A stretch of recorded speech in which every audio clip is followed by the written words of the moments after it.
बिस्मिल्लाहिर्रहमानिर्रहीम। अस्सलाम वालेकुम। आपका दोस्त सलमान हैदर। दुआ है परवरदिगार से कि उसने आपको और आपके अहले खाना को अपनी हिफ्ज़ो अमान में रखा हुआ हो। इस वक्त मैं पिंडी इस्लामाबाद में हूँ और अभी कुछ देर कबल मैं आया 55, 56 और 57 रावलपिंडी का हल्का। रावलपिंडी कोई शक नहीं अपनी तरफ से एक नहायत ही अहमियत का हामिल शहर है, सियासी लिहाज से भी और रियासती लिहाज से भी। बहुत बड़े बड़े फैसले भी यहाँ होते हैं, रियासती अमूर के भी और सियासी अमूर के भी। डेफिनेटली यहाँ हर पार्टी ये कोशिश करती है कि अपना तगड़े से तगड़ा कैंडिडेट लेके आए। कोई शक नहीं है कि पाकिस्तान तहरीक इंसाफ के लिए नहायत ही पुरआशोब वक्त है। जी हाँ, किसी भी सियासी जमात के लिए ये नहायत तकलीफ दे अमल है कि उसकी सियासी जमात के न सिर्फ रहनुमा बल्कि कारकुन को ही बाहर निकलने ना दिया जाए। पूरे मेरी हनीफ अब्बासी साहब से मुलाकात हुई, मेरी दानियाल चौधरी साहब से मुलाकात हुई, मेरे पाकिस्तान तहरीक इंसाफ के जो शहरियार हैं रियाज, उनसे मेरी मुलाकात हुई, समाविया से मेरी मुलाकात हुई, इन तमाम से मेरी मुलाकात हुई। तो वाज़े फर्क था सिर्फ दो दफातर और जो इलेक्शन ऑफिसेज हैं सिर्फ उन दो के अंदर है, बाकी हर तरफ अंधेरा है। अगर मैं खुद आई विटनेस हूं और मैं बिल्कुल परवरदिगार को हाजिर नाजिर जान के कह रहा हूं कि जिस तरह हनीफ अब्बासी साहब यानी मुस्लिम लीग नून के दफातर में रौनक है जी, अच्छी खासी रौनक है, कॉर्नर मीटिंग्स और धड़ाधड़ मीटिंग्स हो रही हैं। और दूसरा IPP, जी हाँ, इस्तेकाम पाकिस्तान पार्टी, इन दोनों दफातर के अंदर है। बाकी शहरियार हो गए, समाविया हो गई। समाविया तो वैसे अंडरग्राउंड है, मोटरसाइकिल पर बैठ के कहीं भाग के गई हैं। और शहरियार जो हैं वो एक अंधेरे घर के अंदर मौजूद हैं, रोशनी भी नहीं है। और वो ये कहते हैं कि मैं बाहर नहीं आ सकता, मुझे गिरफ्तार कर लेंगे, क्योंकि मेरे भाई को उठा के ले गए हैं, मेरे भाई के ऊपर FIR है और रात भर डाले मेरे घर के बाहर रहे और कि मैं कहीं बाहर ना निकल सकूं। तो ये पोजीशन है। हाँ, दानियाल चौधरी जबरदस्त किस्म का उन्होंने अपना जलसा किया और हनीफ अब्बासी साहब से मेरी मुलाकात हुई, वो भी बहुत ज्यादा कॉन्फिडेंट थे। पब्लिक जो है वो बहरहाल अपना रद्द-ए-अमल दे रही है। अब यही देखना है कि 8 फरवरी को पब्लिक क्या करती है। इजाजतें बिल्कुल नहीं है जी, और मेरा ख्याल है कि कौमों के लिए यही बड़े इम्तिहान होते हैं, देखें कौन किसको कितना किस हद तक चूज करता है। लेकिन बहरहाल ये पोजीशन है, पूरा शोभ है। रावलपिंडी तो मैंने खुद अभी आंखों से विटनेस कर रहा हूं, तो मैंने कहा ये तो सबसे पहले मैं आपको इमीडिएट रिपोर्ट तो ये कर दूं। दूसरा, आज का दिन डेफिनेटली अहम है और सुप्रीम कोर्ट में 10 अहम तरीन केसेस हैं जिसकी समाअत होनी है। और उसमें बड़े अहम तरीन 2-3 केसेस तो बहुत है जिसमें पॉलिटिकल सिमत का भी तयन हो सकता है, और उसका तयन होना है क्योंकि ज्यादातर लोग इसमें सियासी हैं और सहाफी बरादरी इसके अंदर है, एंकर बरादरी इसके अंदर है, और यूट्यूबर्स हैं, और सोशल मीडिया एक्टिविस्ट हैं, सोशल मीडिया इन्फ्लुएंसर्स हैं।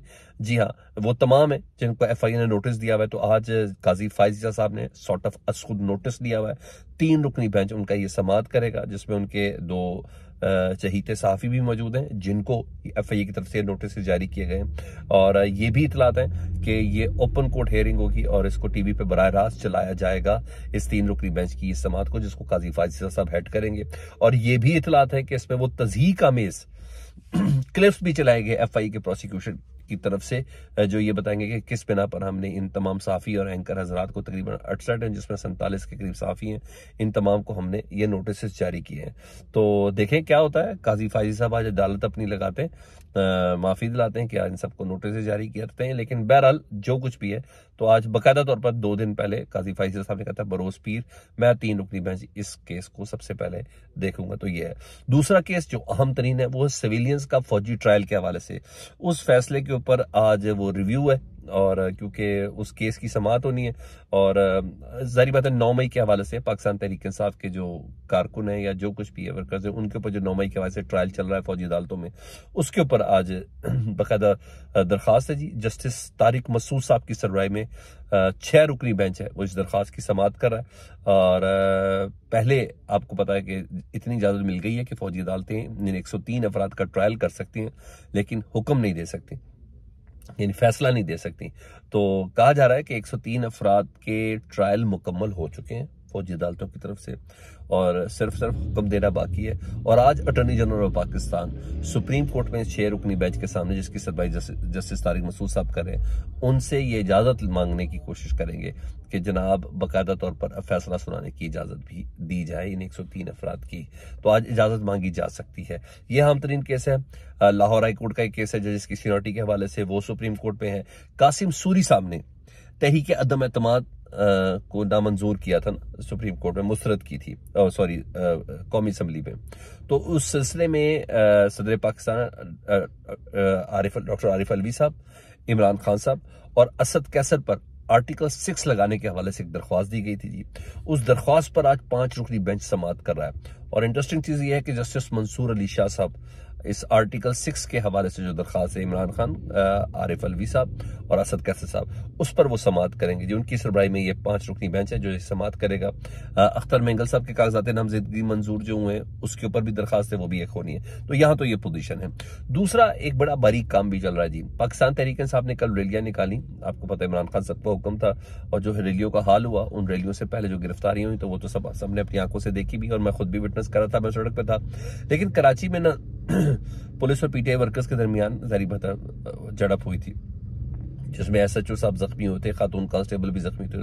इसको बकायदा सोशल मीडिया पर बड़ा बयानिया बनाने की कोशिश की जा रही है कि पाकिस्तान तहरीक इंसाफ का प्लान सी ये है, और बाकायदा तौर पर उनकी जिंदगी को मजीद, उनकी पॉलिटिकल एक्टिविटीज को मजीद सख्त करने के लिए ये कहा जा रहा है कि 8 फरवरी को पाकिस्तान तहरीक इंसाफ यूं ही लड़ाई झगड़े करेगी और यूं ही कानून को हाथ में लेगी। तो ये तमाम वो मुहरकात है जो बनाने की कोशिश की जा रही है पाकिस्तान तहरीक इंसाफ के हवाले से। और उसमें एक टॉप ऑफ द लिस्ट ये भी है कि 3 से 4 फरवरी को इमरान खान साहब के ऊपर साइफर के हवाले से फर्द जुर्म आयद हो सकती है या कोई सजा डिक्लेयर हो सकती है, ताकि उसके रिएक्शन पे पाकिस्तान तहरीक इंसाफ के हवाले से कुछ और क्रैकडाउन हो सके। कसर तो अभी भी किसी किस्म की कोई नहीं है सर, कोई चक्कर ही नहीं है जी, ना उनके कारकुनों को बाहर निकलने की इजाजत कुछ। हाँ, मैं प्रोग्राम्स में मेरे देख रहे लोग किस तरह बात करें वो तो अलग बात है, लेकिन बिल्कुल किसी किस्म की इजाजत नहीं है। तो ये भी एक पेस बनाई जा सकती है 8 फरवरी के हवाले से भी। तो ये एक बयानिया बनाने की कोशिश की जा रही है, ठीक है जी। और नादिया मिर्जा साहबा एंकर हैं, वो कहती हैं कि सनम जावेद से मुतल्लिक, मरीम नवाज साहब के मद्दे मुकाबले उन्होंने इलेक्शन लड़ना है ना, तो वो कह रही हैं कि मेरी बात हुई है बैरिस्टर गौहर से कि सनम जावेद इलेक्शन नहीं लड़ रही। तो क्या सनम जावेद वाकई इलेक्शन नहीं लड़ी? तो बैरिस्टर गौहर साहब भी बताएंगे, क्योंकि अभी तक सनम जावेद साहबा की फैमिली ने इस बात की का ऐलान नहीं किया, या पार्टी की तरफ से भी ऑफिशियल अभी तक कोई ऐलान नहीं आया।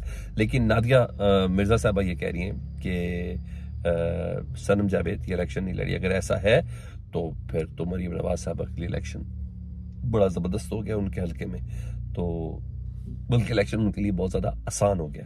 तो ये थी। दूसरा, आमतौर पर प्रैक्टिस ऐसी है नहीं। अली अमीन गंडापुर से मुतल्लिक पाकिस्तान तहरीक इंसाफ ने ऑफिशियली अनाउंस कर दिया, और उनकी सुना रैलियां भी बहुत निकल रही हैं, हालांकि उनके भाई चला रहे हैं, रिश्तेदार चला रहे हैं। तो पाकिस्तान तहरीक इंसाफ ने उन रैलियों को देखते हुए, या जो कुछ भी है, मकबूलियत तो उनकी है, तो DI खान से वो इलेक्शन लड़ते हैं। पाकिस्तान तहरीक इंसाफ ने ऑफिशियली उनको पाकिस्तान तहरीक इंसाफ की तरफ से वजीर आला खैबर पख्तूनख्वा, जी हाँ, उसके लिए उन्होंने उनको नामजद कर दिया, अली अमीन गंडापुर साहब को। ठीक है, आजकल वैसे थोड़े अंडरग्राउंड है। और ये सारी खबरें फीडबैक से मतलब जरूर आगा करें। अपना बहुत ज्यादा ख्याल रखें। चैनल देख रहे हैं तो चैनल सब्सक्राइब करने। अल्लाहुम्मा सल्ली अला मुहम्मद व आले मुहम्मद।